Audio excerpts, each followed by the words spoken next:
"You're not even in Mom's will," my sister said loudly in front of our relatives. A few people laughed. I stayed quiet. Then the lawyer cleared his throat and flipped to the last page. "My name is Hannah Whitaker, and I'm 35 years old. I teach art at a high school 2 miles from the house I grew up in. The kind of steady, simple life that doesn't impress anyone at family gatherings, but suits me completely. I was the daughter who stayed close. When Mom needed someone to drive her to her appointments, I rearranged my schedule without being asked. When she needed help sorting through old paperwork or just someone to sit with her on a slow afternoon, I was there. My older sister, Melissa, was the one the family celebrated.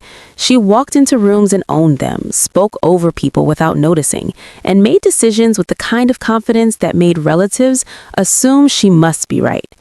After Mom passed away 3 months ago, Melissa moved quickly.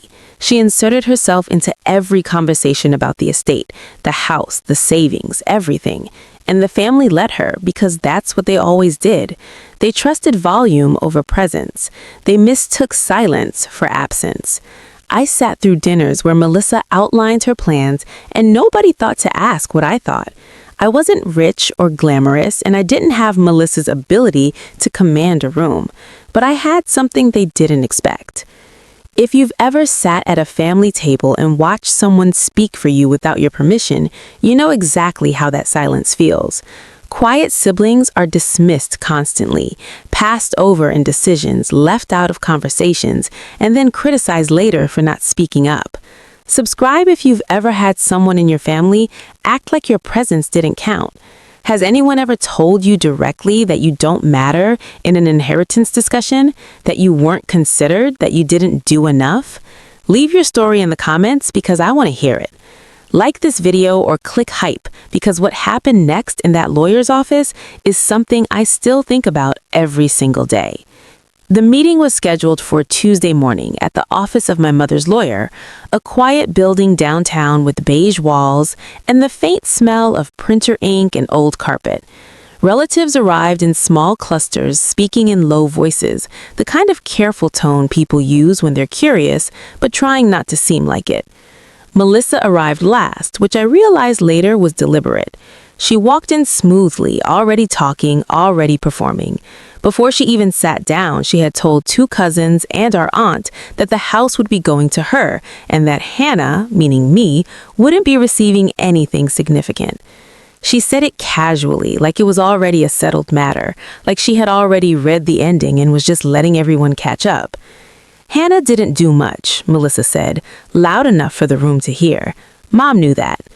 Several relatives nodded. One aunt looked at me briefly, then looked away. I sat down near the window and kept my expression neutral. Melissa took the seat nearest the lawyer's desk and crossed her legs like she was settling in for a confirmation, not a reading. The lawyer opened the document and began. The house, as Melissa had predicted, was listed in her name. She glanced sideways at me when that part was read, a small, controlled smile she didn't bother to hide. The room had the particular stillness of people who believe the outcome is already known. The lawyer continued going through smaller items, personal belongings, a savings account. It all felt routine, expected, decided. Then he paused. He turned a page I hadn't seen him turn before, something toward the back of the document, and said there was a final instruction that also needed to be read aloud. The weeks before that meeting had not been quiet ones, even if I stayed quiet through all of them. Melissa had been working the family long before Mom's passing, building a version of events where she was the responsible daughter and I was a background figure who showed up occasionally but didn't really contribute. At a dinner 2 weeks before the will reading, she described my years of helping Mom as just visiting. She said it lightly, like a joke, and a cousin laughed and nobody corrected her. I sat across the table eating quietly while she explained how she planned to manage the estate, what she'd do with the house, which parts she'd renovate first. The exclusion was deliberate and organized. Melissa handled every piece of estate paperwork herself and never once sent me a copy. When I asked to be included in a meeting with the accountant, she told me I probably wouldn't understand the legal details and that she'd explain the important parts afterward. She never did. The paperwork she sent me to sign was a document waiving my right to participate in estate decisions, framed as a formality that would simplify the process.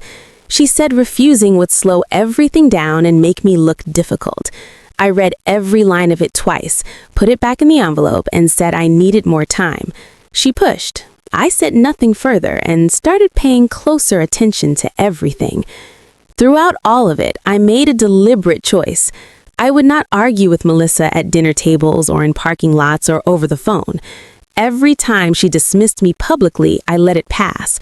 Not because I agreed with her, because I was watching, because I was remembering things Melissa didn't know I had noticed. Mom had changed in her final months, not dramatically, not in a way that worried me medically, but in the way she spoke about things.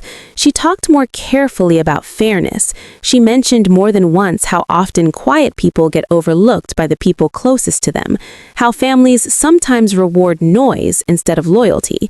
She said it plainly, the way she said most things, sitting at her kitchen table with her hands wrapped around a mug. I listened to every word. What they didn't know was, Mom had already told me there was something extra in the will. She hadn't told me what it was or explained the details. She had only said, quietly and once, that she had made sure things were fair. I remembered helping her organize a stack of personal papers and legal correspondence about 18 months before she passed. She had insisted on keeping certain documents in a sealed envelope that she handed directly to her lawyer. She told me at the time that it was handled and that I didn't need to worry. I had trusted her completely. I had a feeling Melissa had no idea what that last page said. The lawyer's name was Gerald Hartwell, and he had worked with our family for nearly 20 years. He was patient and methodical in a way that Melissa clearly found frustrating.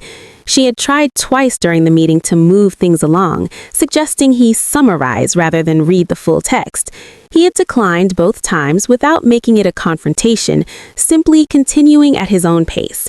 He had noticed her trying to rush things. I could tell by the careful way he acknowledged her suggestions and then ignored them. Before the meeting started, he had given me a brief nod when I came in. Nothing dramatic, just a small acknowledgement that settled something in my chest. Melissa, by the midpoint of the reading, had already begun talking about renovation plans in a low voice to our aunt seated beside her. She described which walls she wanted to open up, how she'd handle the back garden, what she'd do with Mom's furniture. The room around her had mostly accepted that the story was over. Relatives who had arrived curious were now simply waiting for confirmation of what Melissa had already told them. The atmosphere felt like the end of something. Settled. Done. Then Gerald Hartwell turned to the final page. The room shifted, not loudly, just a change in attention, subtle but immediate, like when a sound stops and you suddenly realize how present it had been. Gerald read clearly and without pausing. The will contained a final instruction that modified the conditions of the primary inheritance. The house would transfer to Melissa as stated, but only under a condition that had not yet been disclosed. Several years earlier, their mother had quietly transferred ownership of a smaller rental property on the east side of town into Hannah's name alone. That transfer was legal, documented, and complete. Furthermore, the will stated that the primary house could not be sold, renovated significantly, or refinanced without the written consent of both daughters. Melissa sat forward. That can't be right. Gerald looked at her steadily. It is clearly documented and legally binding. The room was very still.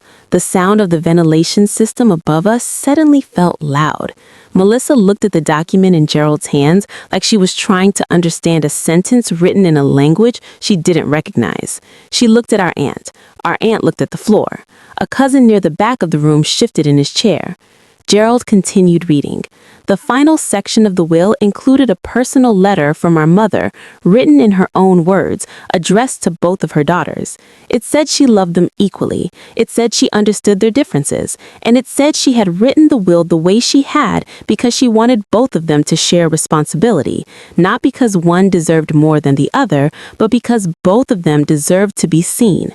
Melissa's composure didn't break dramatically. It just left, quietly and completely, the way a light goes out. She sat back in her chair and said nothing more. Relatives who had nodded along with her version of events were now looking at their hands or at the wall or anywhere except at each other. The rental property was mine, fully and legally, and had been for years without my knowing. The house Melissa had been planning and describing and mentally renovating now required my signature for any major decision. Melissa did not gain the unchecked control she had built her entire plan around. She gained a house she could live in and maintain, and nothing more without my agreement. Family members who had not asked my opinion at a single dinner in the past 3 months began looking at me differently as we filed out of that office. An uncle who had always treated Melissa as the authority figure stopped beside me on the way out and said simply, "I didn't know." I told him it was all right. Melissa and I didn't speak that day, but we would eventually.